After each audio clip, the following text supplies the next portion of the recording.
Hey everybody, and welcome to the Kurt Johansson Show. It's Kurt Johansson, and today got a very special guest, a legend from Puerto Rico. He's a legend throughout Mexico. It's El Mesias. El Mesias, thank you for joining me, my friend. Hello, my friend. How are you, Kurt? How's Yeah, I'm everything? really good. I'm really good, thank you. How are you? I'm very good. Yeah, I'm still on vacation.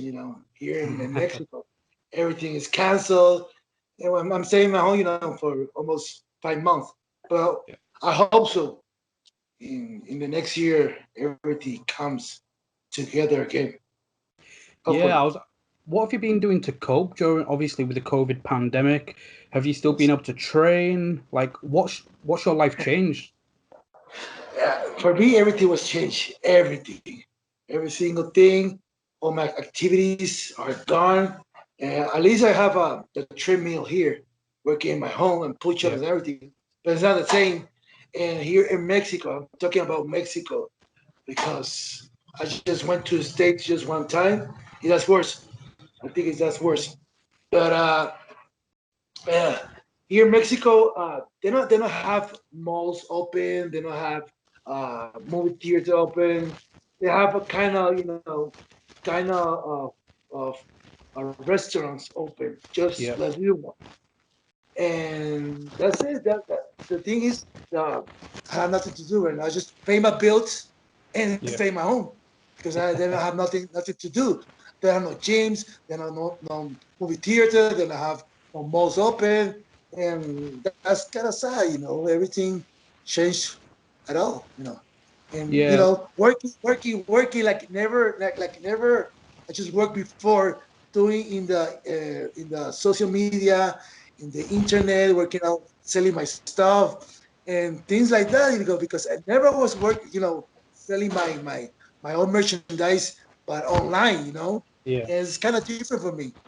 Try to do Skype, to Zoom, and all things are right now is changing. Yeah, well, at least it's giving you time to adjust to those changes. But I want to go straight back to the beginning of your career. You started with IWA in Puerto Yes, Rico, and you were one of their most successful professional wrestlers of all time, multi-time yes, tag team champion, heavyweight, hardcore, and intercontinental. yeah. What was it like so young in your career, breaking through with IWA? Obviously, you teamed with Apollo, becoming tag team champions, but then shortly down the line, you'd feud as well. Bro, for me it was like how can I say it? In that time the wrestling in Puerto Rico it was like old school type, Yeah, and for us to come like working with Savio Vega, Miguel Perez, Raquel Castillo, the old school guys.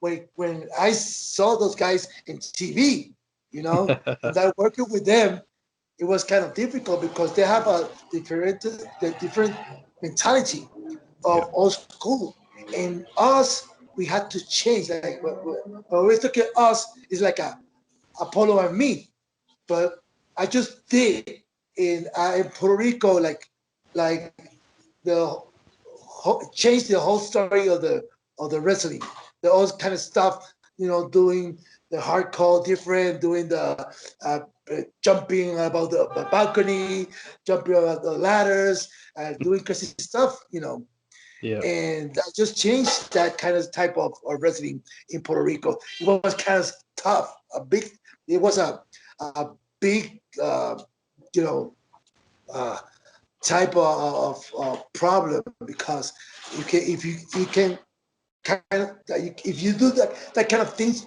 right now, you get injured yeah, and your whole career is gone.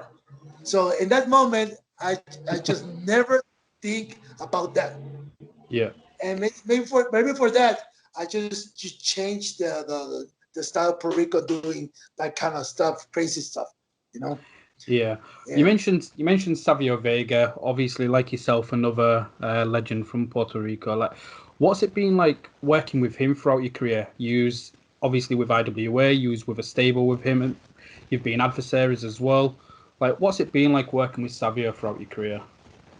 It's a kind of boss, hardcore. I just tell Savio because Savio, he owns style.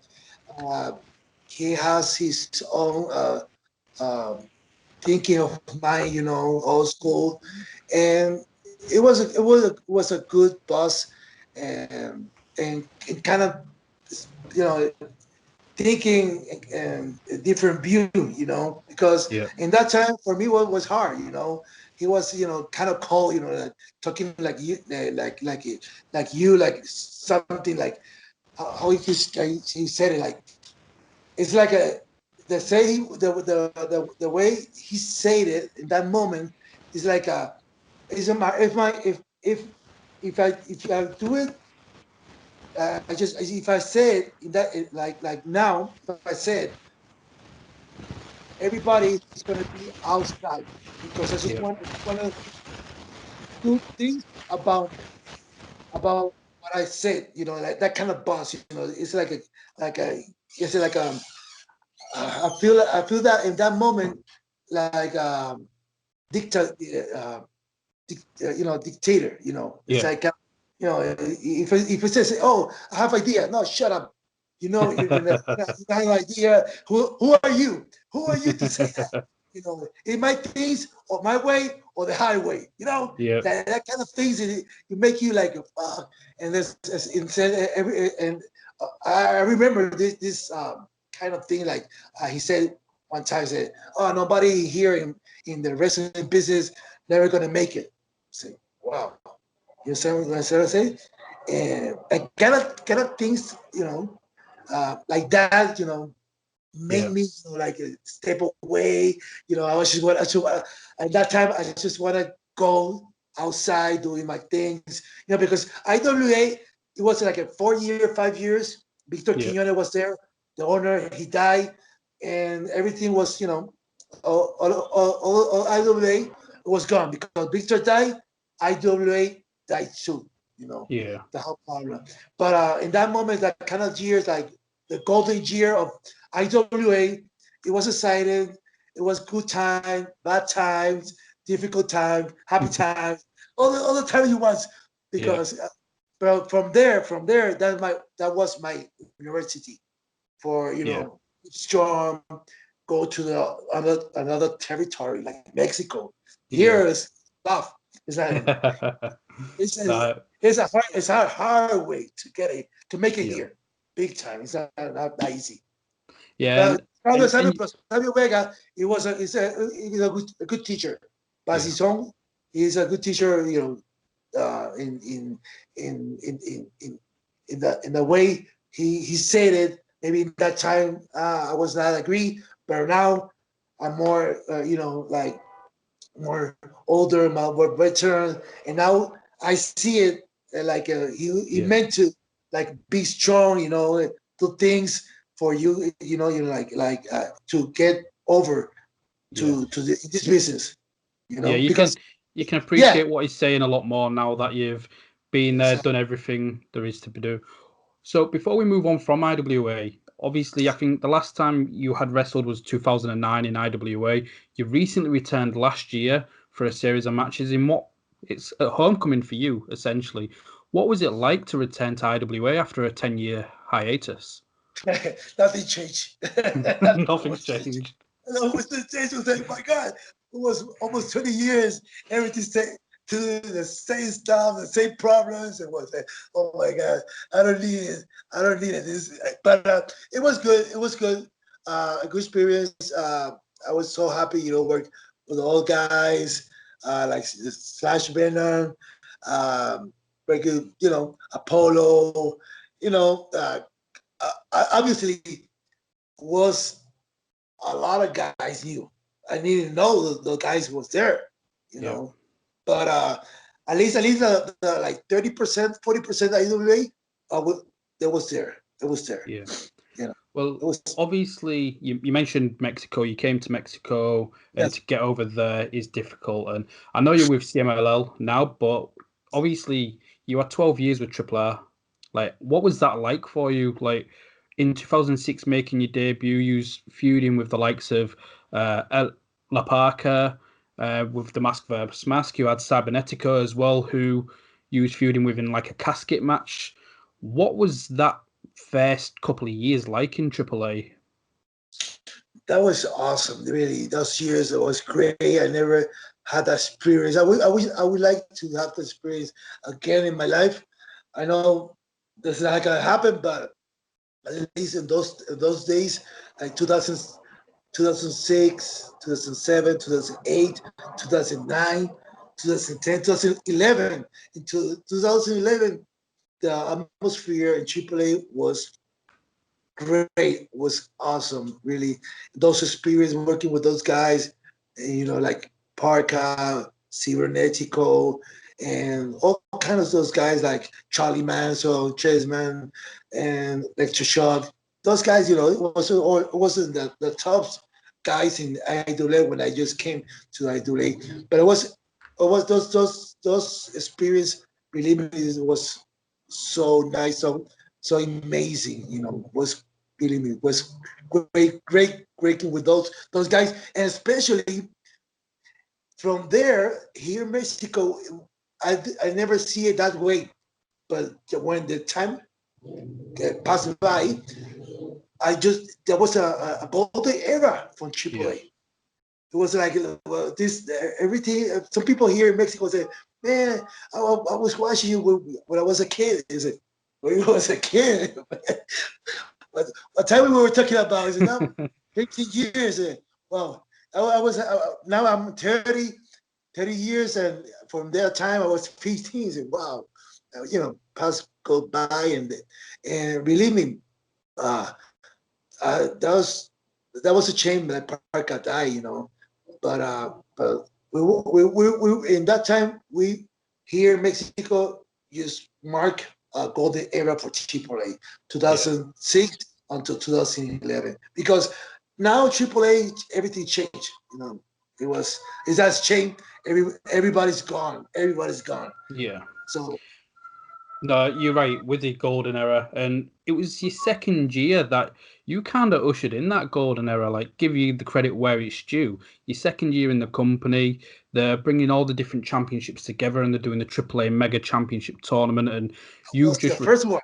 You returned as El Mesias, and in that tournament as well, you had Cibernetico and you had LA Parka, two adversaries that you lost that big feud with, and then this tournament's come around and El Mesias is born, first ever AAA Mega Champion. How was that for you to be given such an honor of being the first Mega Champion? That was for me the trampoline here in Mexico, so everybody see who was not like a more the ex-foreigner, this is a wrestler from Puerto Rico, another one, From there, doing that kind of history in Mexico, just was a trampoline to be a superstar here, right now, and for me, helping a lot, And from there, AAA put me in one of the top guys here in Mexico.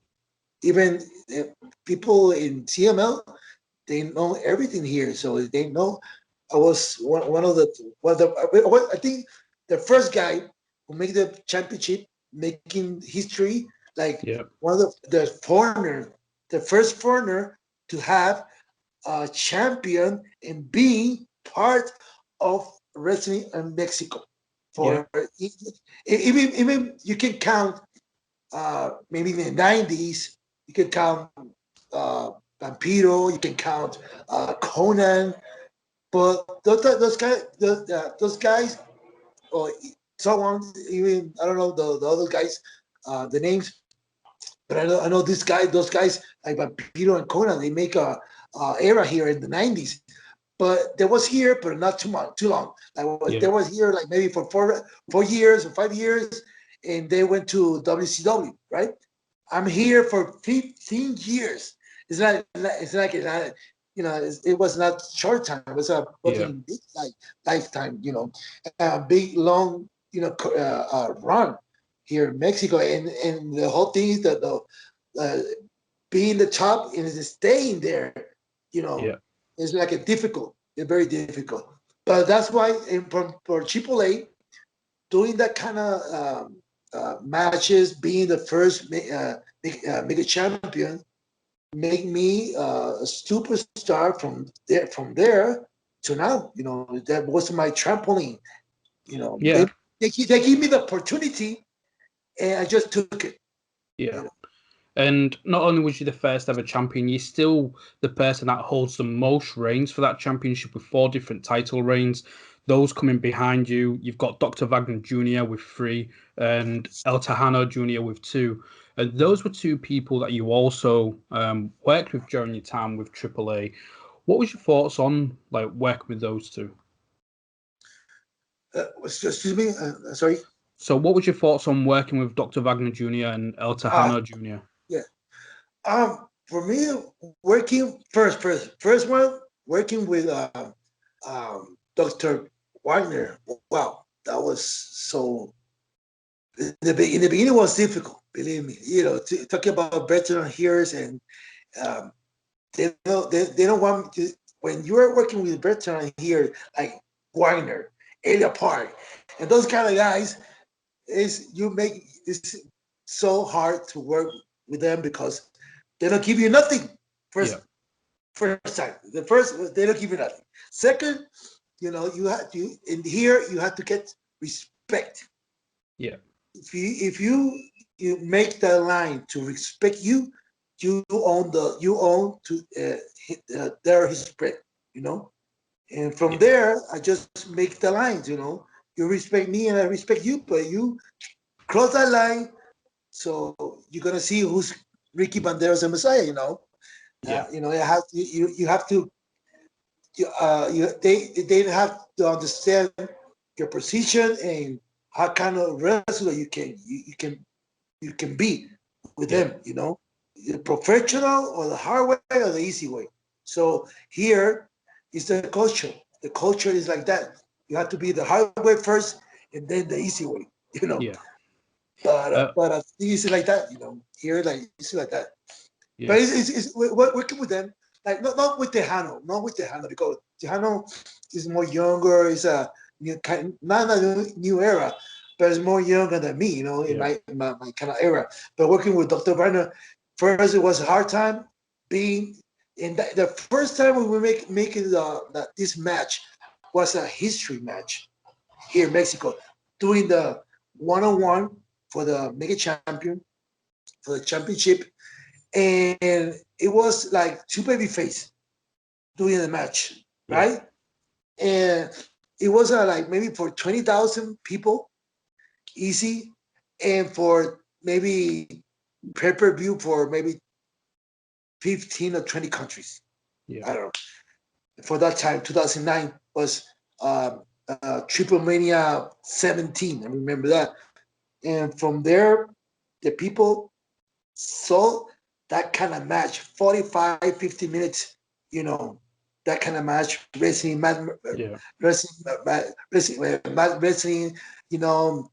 doing the kind of,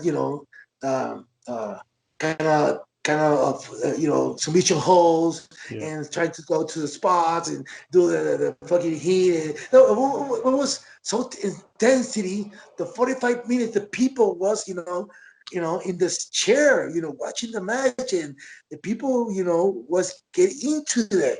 Even Dorian, even Roldan, his father, he died too. So those kind of guys, when I finish the match, I just get into the locker room, Yeah. And the first person I just see was X-Pac. X-Pac was, telling me, brother, I never see a kind of match just like that, bro. Congratulations. He gave me a hug, a kiss. Bro, you're fucking, my respect. And from there, it was like a history. People saw that and, mark me here in Mexico, one of the foreigners guy who comes to Mexico and make history. Yeah. And the whole thing, it's like for me here, living here in Mexico is like, it's like living in Puerto Rico, because right now for 15 years is my home. Yeah. Now I'm living here, so I just go to Puerto Rico only to visit my family. That's it, for two weeks, and I just come back.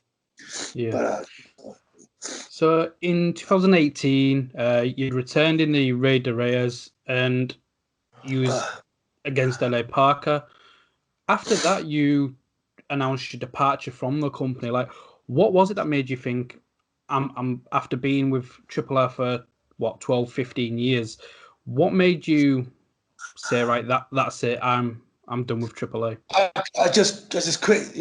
I just because I just have a problem with AAA, with Dorian Rodine, having problem with them maybe for 3 years. Yeah.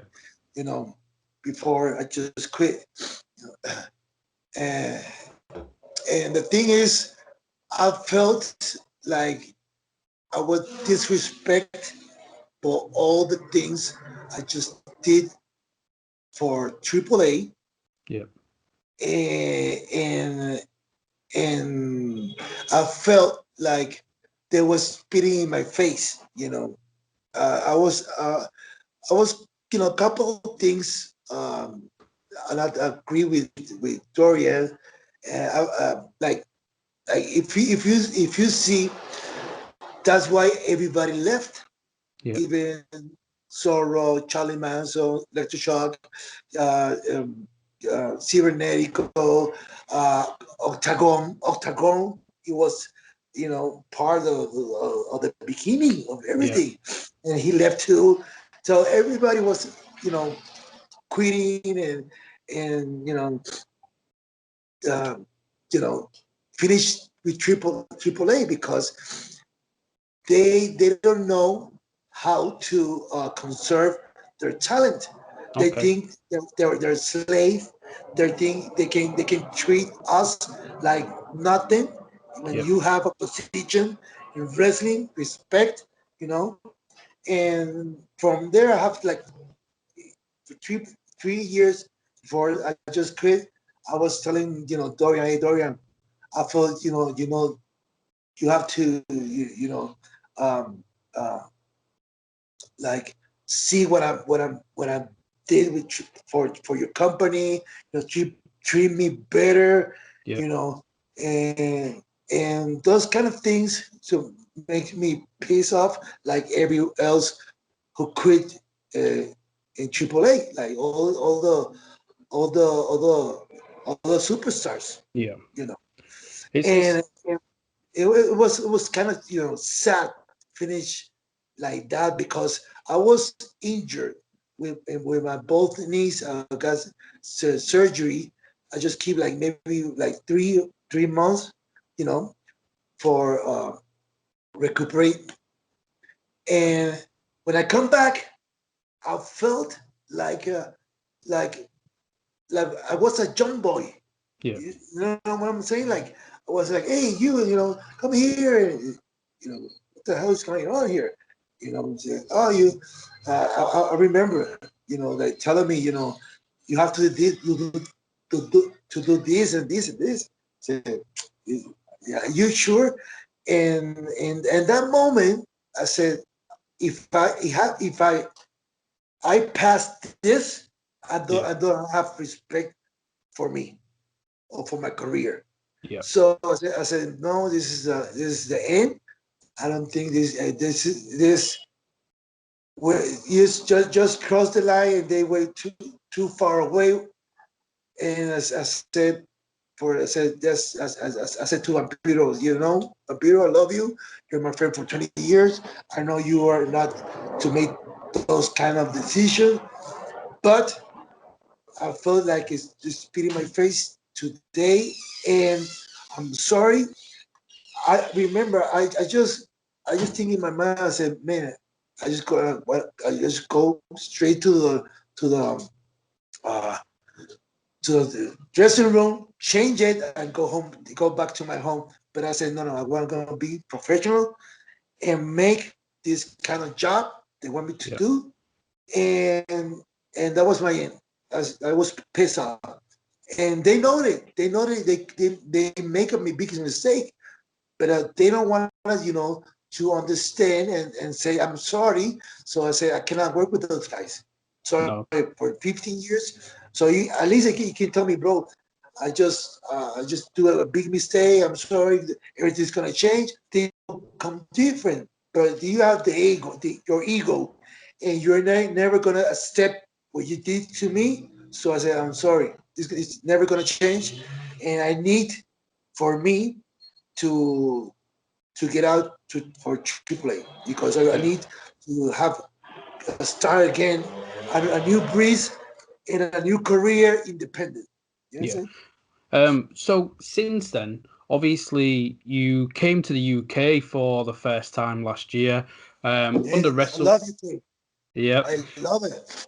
Yeah. So with WrestleGate, obviously the owner Gary Ward, he's no longer with the company, but he started Wrestle Carnival. And speaking to him, like fun fact, you was the first import Gary brought over to the UK, and you was the first person on his list that he wanted to bring over. And how does that feel, knowing a promoter in the UK who held you so highly? Really, I didn't know that. That's for sure. I didn't know that. Gary, we talked to Gary. Gary was a nice person. Believe me, I wish to go back again to Yeah, UK. Believe me, but I love UK. The people over there, it was they really knew the character, yeah, the Lucha Underground, and and and Gary for me was excellent promoter. That was a shame, and but believe me, I would like to go again to UK, to England because I love England.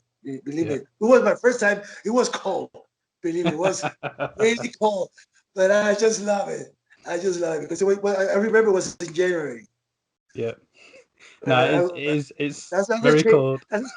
That's a shame. Like Gary is not longer in Lion Gate. That's a Yeah. shame. But well, hopefully some promoter over there call me back. Who knows? Hopefully. Well, like I mentioned, Gary, he's now doing Wrestle Carnival. I'm going to be helping them doing like interviews and things like that. So hopefully we can try and get you over to the carnival. And Yeah, yeah. Tell the Gary. Say hi to Gary. Give me that. yeah, Love well, that guy. he'll be Love watching that this. guy. So, but I just for me, being my first time in England, it was so great, so awesome, and I would like to go over there again. Yeah. And Gary, he is one for me one nice guy one I met. Believe me. Yeah. No, that's great to hear. Before we get to CMLL, I do Yeah. want to touch upon your short stint with TNA. Obviously, with Judas Messiah, she was brought in as Abyss's brother, and I remember watching that. And your matches with Abyss, especially the barbed wire massacre, was just absolutely brutal. Your face says it all. What what was that like? The experience of working Abyss and James Mitchell and doing the barbed wire match? You well, believe me, I was I was in my home for almost like 2 weeks in my bed, barely moved because that kind of match. Believe it or not, that was my first and last match. That was my first Yeah, and my last one never again. because believe me, those barbed wire was fucking real. This is not fake. This was not like kind of plastic barbed Yeah, wire. That was real barbed wire, and going to those barbed wire, believe me, it was painful, painful. But I just need to do it because people in the state they don't they don't know like Ricky Banderas or Judas Mesias character. You yeah, know, when you come to the territory, you have to start all over again. yeah, So people watch what you can do. See it happen with Lucha Underground. Understand what I'm saying? yeah. So that's those kind of things, make you like how to do that kind of stuff, hardcore stuff. Like people get you know, gets just so surprised what you can do, you know. But working with Abyss, man, Abyss was living in Puerto Rico almost 2 years, and we working almost single night. So I know Abyss at least for almost 20 years right now. Right now Oh, wow. he's retired and working with WWE like an agent.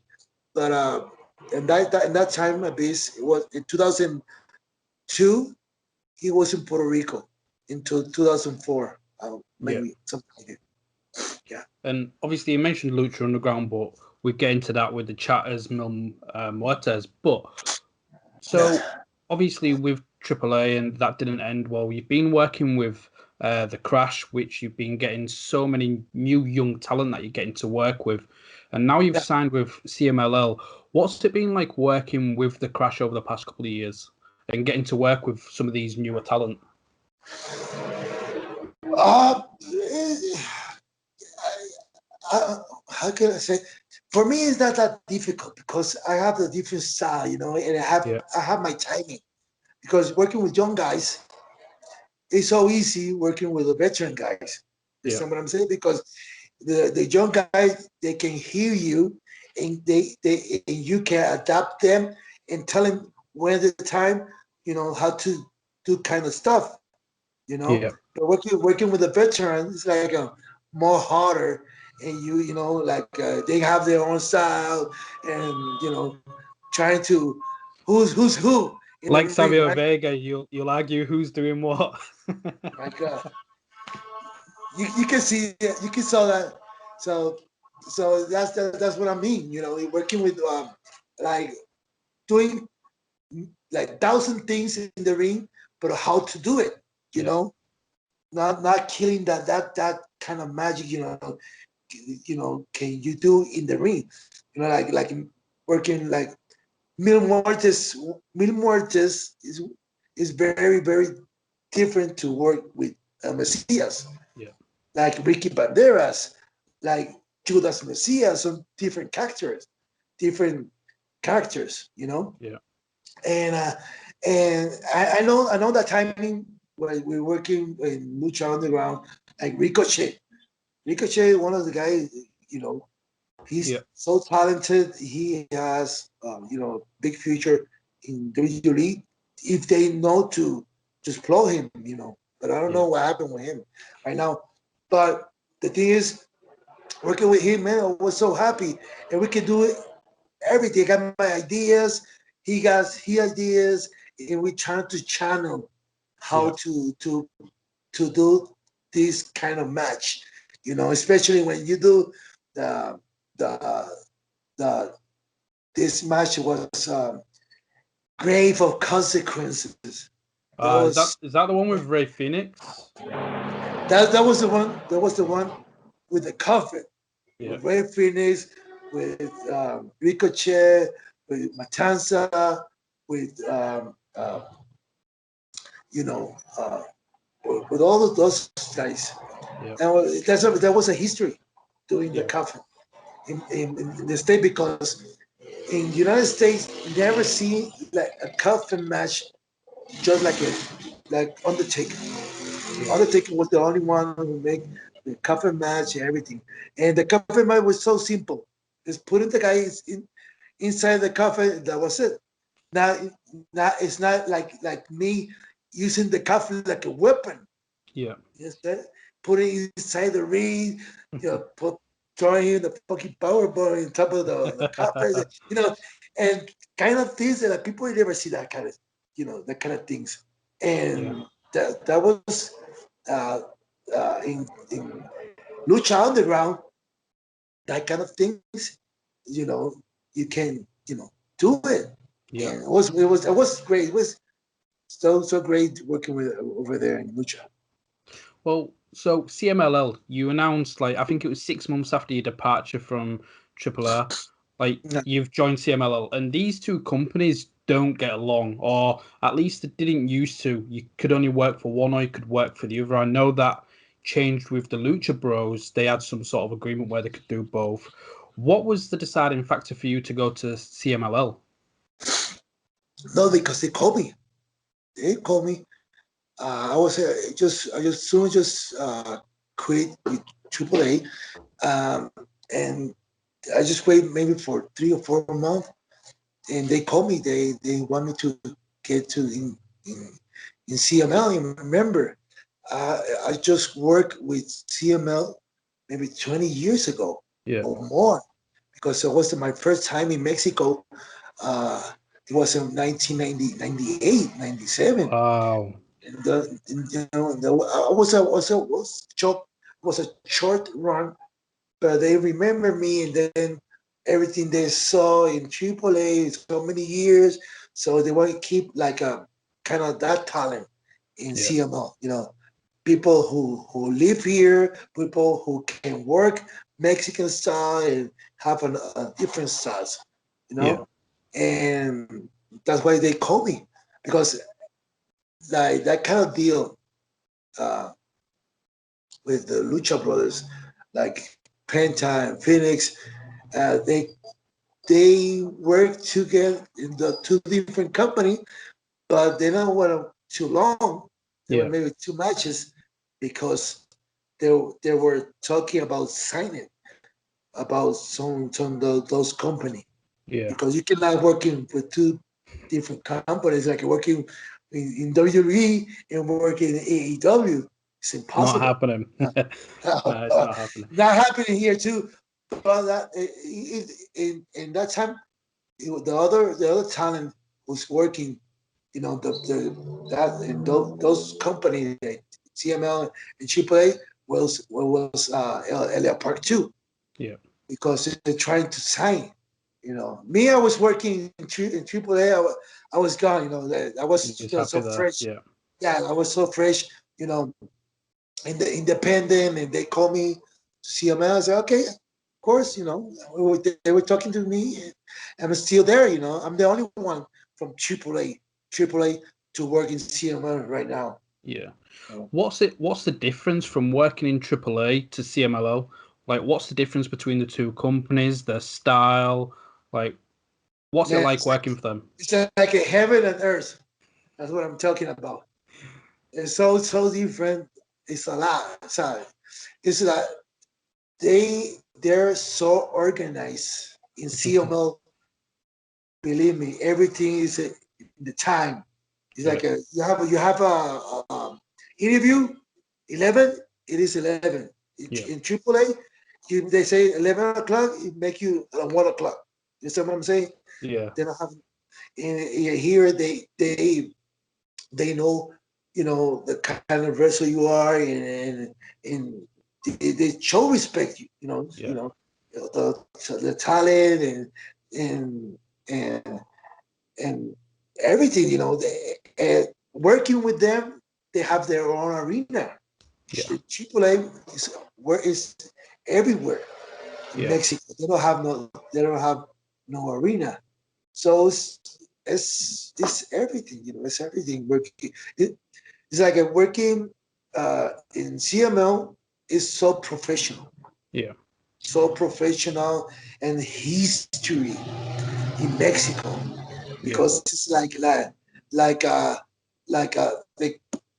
cathedral of lucha libre. Yeah. Yes. So and working there. So from there, it was the only thing I just needed is working with CML here in Mexico, and doing they're doing a heavyweight champion, heavyweight, like a match with Ultimo Guerrero. Yeah. I'm waiting for that. I'm waiting, because that's for me. From there, I don't need no more, because I just did it all here in Mexico. I just need that for that opportunity, working with him and doing the heavyweight. Am I right in thinking earlier in the year you did face Ultimo Guerrero and Bandido tag team match? Hopefully, I think so. Yeah. Yeah. So with your contract with CMLL, obviously we've seen all the rumors. Cody Rhodes, he's doing an open challenge for the AEW TNT Championship, and a lot of people are saying El Mesias, people are saying Mil Muertes. Would CMLL allow that? Would that be something that could happen? Because my contract with them, I can work anywhere. Okay. And that I have my own bookings. Yeah.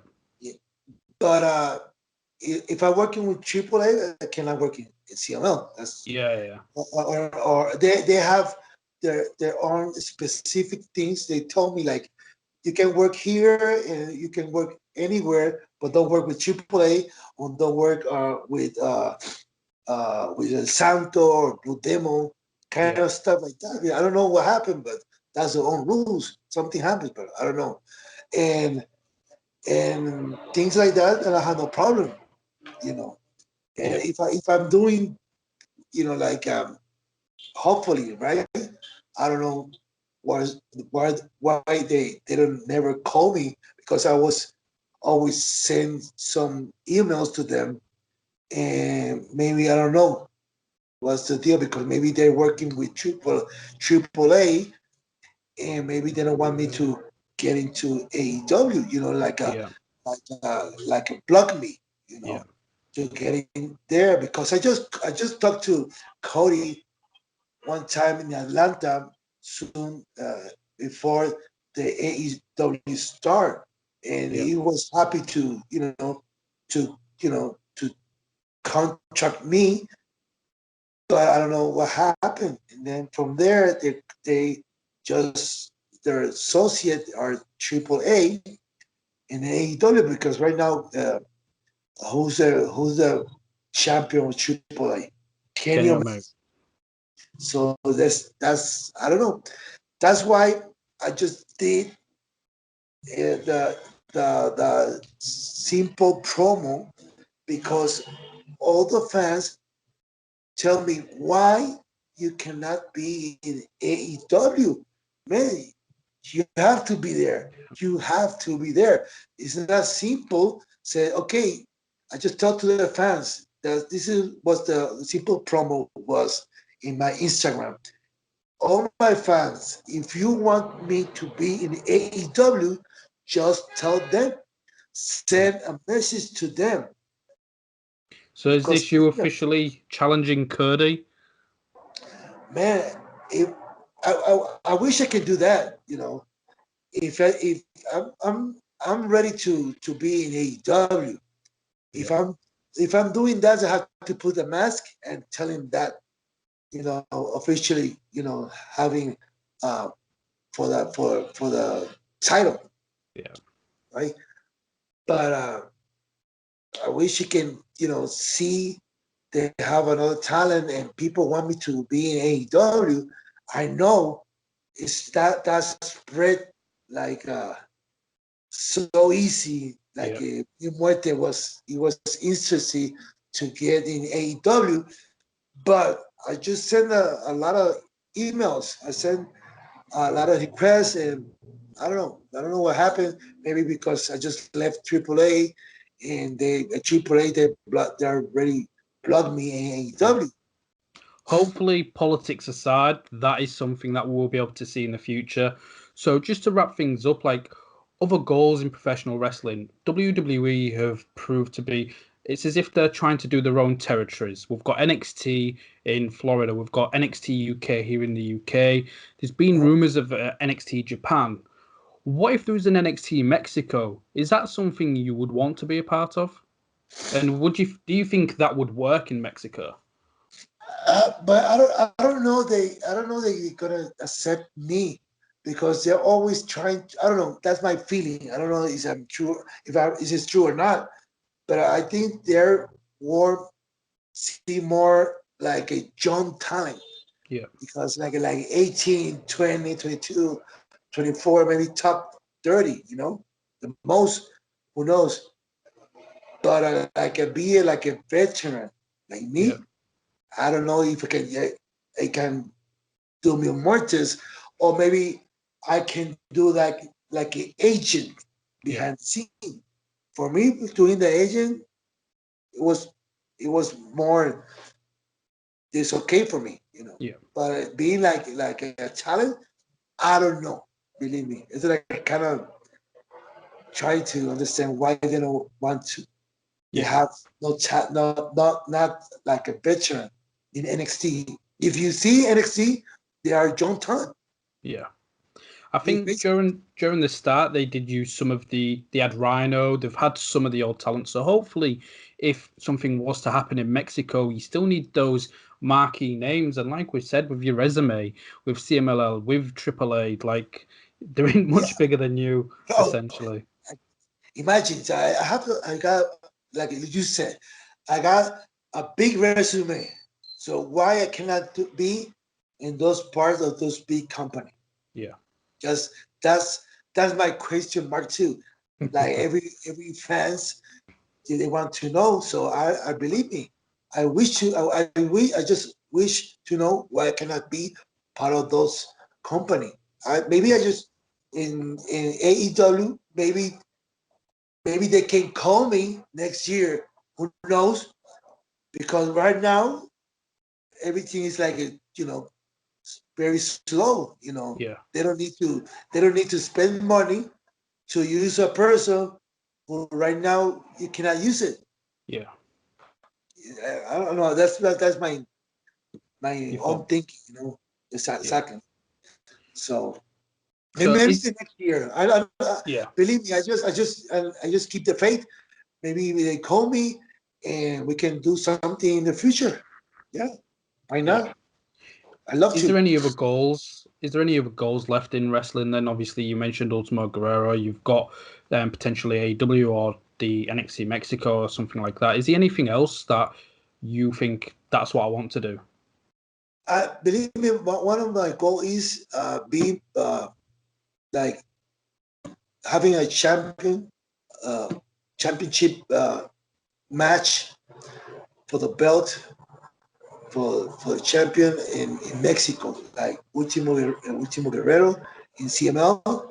The other part being moving to the US, United States, and be part of one of the biggest companies, being in AEW or being in WWE.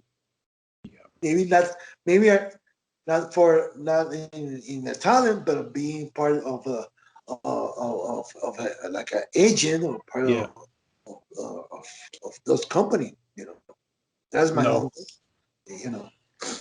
Well, who knows? We're studying, and I just challenge Cody, and who knows? Who knows? People want to see that. Yeah. No, 100%. Well, Mesias, thank you for coming on the show. It's been an absolute pleasure speaking to a legend like yourself. Obviously, for those of you listening, you may be wondering why we've not discussed Lucha Underground much. Mil Muertes will be on the show, so keep looking at the social medias for that conversation. But where can they find you on Facebook, on social media? Where can they buy your merchandise? The original ones, believe me, the original ones are in Facebook is Ricky Banderas. Ricky Banderas. That's it. In the bottom said the original one. And Instagram is Mil Muertes Ricky Mesias. That's it. That's my Instagram. And Twitter, it is Mesias AAA. That's my 3 original ones. Okay, so those will be in the comments if you're watching on YouTube, or if you are listening on your podcast device, read the descriptions and you'll be able to see those. And again, my friend, thank you for coming on, and we'll have to do it again somewhere down the road. Yeah, hopefully, yeah. Just call me and we're gonna do it. Sounds good to me. So everybody, make sure you give the interview a like. Make sure you hit subscribe, and again, watch out for that interview with Mil Muertes discussing Lucha Underground and the future of that absolute monster. Thank you for watching. Thank you for listening. Thank you very much.